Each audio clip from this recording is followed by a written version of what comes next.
لو انت معاك 15,000 جنيه وعاوز تقتني موبايل من شركة ابل، يكون موبايل بأداء ممتاز وبخامات قوية وبواجهة مستقرة وكمان بكاميرات ممتازة، فبتبدأ تبص لبعض الاختيارات اللي موجودة في السعر ده، وطبعا في فئة المستعمل زي الايفون 11 والايفون اكس اس ماكس والاكس اس بنسخ اكبر في المساحات او بحالات تكون افضل من الاكس اس ماكس، ولكن طبعا بيكون ببعض التنازلات اللي في بعضها مغفور في 2024 وبعضها لا. فعلشان كده جيت لك النهارده بالايفون اكس اس ماكس علشان نشوف التنازلات اللي في الموبايل ده تنفع في 2024 او تتغفر للموبايل في 2024 والموبايل ده ينفعك في سنه زي دي، ولا انت كده بتضيع فلوسك وتروح تشتري موبايل اندرويد عادي جدا. فمن غير ما نتكلم كتير يا ريت تنزل تعمل سبسكرايب ولايك، ويلا علشان نبدا في الفيديو.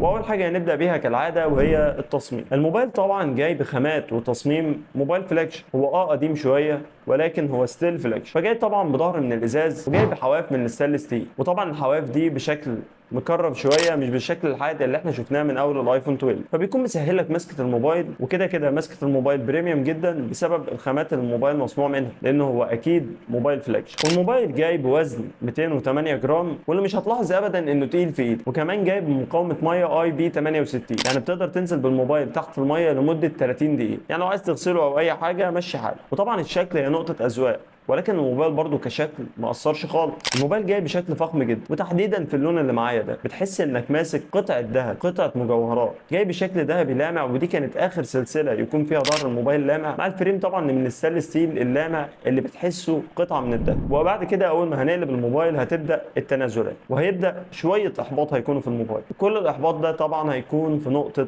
الشاشه اللي جايب مقاس 6.5 من نوع السوبر ريتنا اوليد، بتدعم الاتش دي ار 10 والدولبي فيجن، وبتوصل سطوع لعند 665 نتس ولعند 60 هرتز تحديث للشاشه، وكمان جايه بحواف كبيره جدا في فتره احنا فيها حاليا. جاب نوتش عريضه جدا، حتى مش زي اللي في السيرتين بدات تقل شويه، لا جايب النوتش القديمه، وجايه كمان بحواف تخينه جدا مقارنه بكل الموبايلات اللي في الفئه السعريه دي اللي من الاندرويد طبعا. فالموبايل جايب استحواذ شاشه 85%، ويمكن هنقول ان دي حاجه انت عارفها، يعني انت من قبل ما تتفرج على الفيديو انت عارف حاجه زي كده، الموبايل جايب نوتش وجايب حواف تخينه، فهنتخطى النقطه دي وهنقول انها مغفوره للموبايل. وكمان النوتش دي يعني لسه متشاله امتى؟ السنه اللي فاتت في الايفون 14، فعادي موجوده في موبايلات حديثه. ولكن بقى نيجي لنقطه التنازل. 60 هرتز في 2024 هي تنازل، ولكن في نقطه، فاكر النوتش لما اتكلمنا عنها وقلنا اتشالت في الايفون 14؟ ابل لسه سايبه ال 60 هرتز ده عند الايفون 15، ايفون 15 العادي وال 15 بلس ب 60 هرتز. ما علينا، دي مشاكل مع ابل، ولكن الموبايل ده شاشته 60 هرتز. فبصراحه من رايي انا شايف انها تنازل في 2024، ولكن هو تنازل برضو انت ممكن تغفره، ممكن تعديه، يعني لو باقي مميزات الشاشه هتلهيه، لان الشاشه دي جايه بتشبع الوان رهيب. جوده الوان الشاشه دي ممتاز، شاشه حرفيا شاشه فلاجشيب. تجربه رؤيه للفيديوهات رهيبه، لو انت بتتابع مسلسلات وافلام وبتتفرج على محتوى بشكل عام فهتعمل سبسكرايب ولايك، يعني دي منتهيه، ولكن هتتابعني من الموبايل ده كويس جدا ما تقلقش. بعد كده هنيجي لجزئيه الصوت. الموبايل طبعا مش جاي بمدخل 3.5 مللي، وده مش تنازل، كل الموبايلات دلوقتي بقت كده. وكمان الموبايل جاي بصوت استيريو، صوت نقي جدا، يمكن مش اعلى حاجه ولكن هو صوت نقي، صوت كويس جدا ومتجسم كده وحاجه رايقه. فبصراحه الصوت في الموبايل ده ممتاز، ما فيهوش اي تنازلات. بعد كده هنيجي للسوفت وير والمساحات التخزين. الموبايل طبعا وقت ما كان نازل باي او اس 12، ولكن دلوقتي وصل له اي او اس 17.5.1، وطبعا هيوصل له تحديث الاي او اس 18، ودي بصراحه حاجه ما كانتش متوقعه طبعا من ابل، ولكنها حصلت. الموبايل هينزل له اخر تحديث من ابل للسنه دي، علشان كده اصلا انا عملت الفيديو ده. نيجي بقى لمساحات التخزين. الموبايل جاي بمساحات تخزين 64 و256 و512 جيجا مع 4 جيجا للرام. ما انصحكش بال 64، النظام اصلا بياخد نص المساحه دي، فانت 32 جيجا هتمشي بيهم حالك مش هيمشوا. فاحنا هنبدا من اول 256 ما تنزلش عن كده. بعد كده هنيجي لجزئيه الاداء. لو عايز تلخيص الموبايل مش هيأثر معاك، ولكن لو عايز تفصيل فالموبايل جاي بمعالج الاي 12 بايونيك من ابل، اللي جاي بتكنولوجيا 7 نانومتر، اللي هيخلي لك اداء الموبايل مستقر جدا طبعا مع الواجهه، والموبايل هيكون سلس معاك جدا. وكمان في تجربه الالعاب انت هتقدر توصل في كل الالعاب لعند 60 فريم، ولو جينا للارقام فالموبايل محقق 684 الف. بعد كده هنرجع تاني للتنازلات وخيبه الامل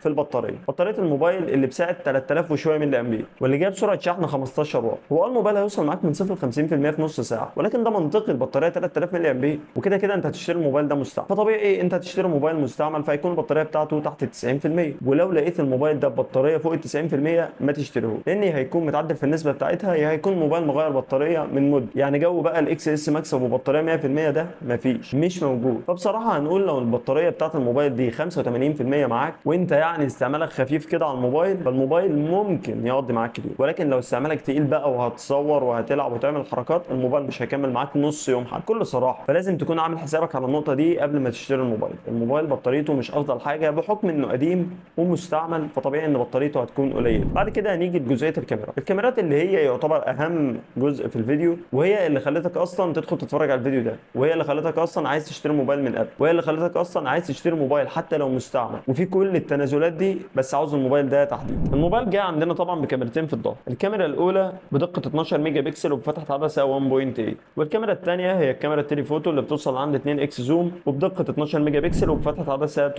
واللي بيقدروا يوصلوا لعند 4K 60 فريم في تصوير الفيديو. والكاميرا السيلفي في الموبايل بدقه 7 ميجا بيكسل وبفتحه عدسه 2.2. وبكل صراحه كاميرات الموبايل ده جبار. ازاي؟ ده موبايل من 4 5 سنين. الموبايل ده لو في الكاميرات في مشكله واحده بس، وهو ما فيهوش الكاميرا الوايد انجل، وبصراحه من استخدامي انا ما بستعملهاش. الكاميرا الوايد انجل دي في اي موبايل انا ما بستعملهاش. فالموبايل جاي باكتر كاميرتين اساسيين، الكاميرا التليفوتو واللي من رايي من اهم الكاميرات، والكاميرا الاساسيه اللي بتطلع لك صور بكواليتي عاليه جدا، والكاميرا السيلفي بتصور فيديوهات لعند 1080 30 فريم. وتعالوا مع بعض بقى نشوف تصوير كاميرات الموبايل ده. الموبايل في ظروف الاضاءه المظبوطه هيدي لك صور رايقه، صور تاخدها كده من الموبايل تنزلها على طول. دايناميك رينج في الصور مظبوط، وده طبعا زي ما احنا متعودين من قبل. الصور مظبوطه ودايناميك الرينج بتاعها رايق كده، وكمان بلون الجلد البرتقاني الرايق بتاع ابل. فبصراحه الموبايل مش هيأثر معاك خالص في الصور، وده طبعا زي ما انت شايف في الصور. وطبعا الموبايل هيدي لك صور بورتريهات جميله جدا بسبب وجود الكاميرا الاوبتيك، صور مقصوصه تمام، وصور تحب تنزلها تحب تتفرج عليها، لان لما بيعمل لك زوم بيحسن من ملامح الوش مع الكاميرا المميزه اللي في الموبايل، فبيدي لك صور رايقه قوي. فبصراحه الكاميرا الخلفيه في الموبايل هتأدي لك كويس جدا.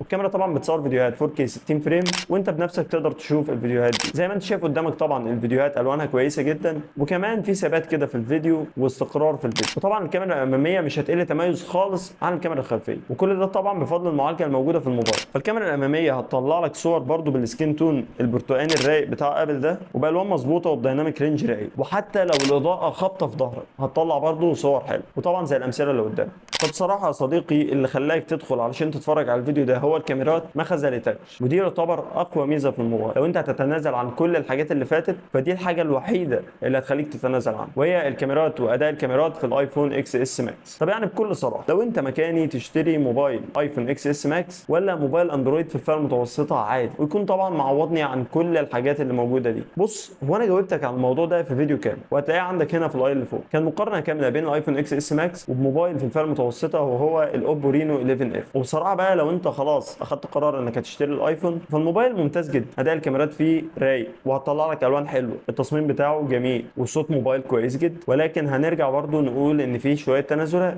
سرعه شحن بطيئه، بطاريه صغيره، شاشه بتردد بطيء، وفكره ان الموبايل ده مستعمل، مفيش من الموبايل ده جديد. فانت هتكون محتار شويه، اما تدور بقى هنا وهنا وهنا على ما تطلع موبايل بحاله كويسه، بطاريته كويسه، تخزينه كويس، ويا ريت تلاقيه بسعر كويس برضه. وقتها هتاخد موبايل فعلا اداؤه ممتاز ومستقر معاك وكاميراته رهيبه. وبس يا عم، اتمنى اكون فدتك في الموبايل الايفون اكس اس ماكس، تشتريه في 2024 ولا لا؟ قول لي بقى رايك تحت في الكومنتات، منطقي تشتري موبايل زي ده في 2024 ولا لا؟ وبس كده يا عم، اشوف وشك على خير.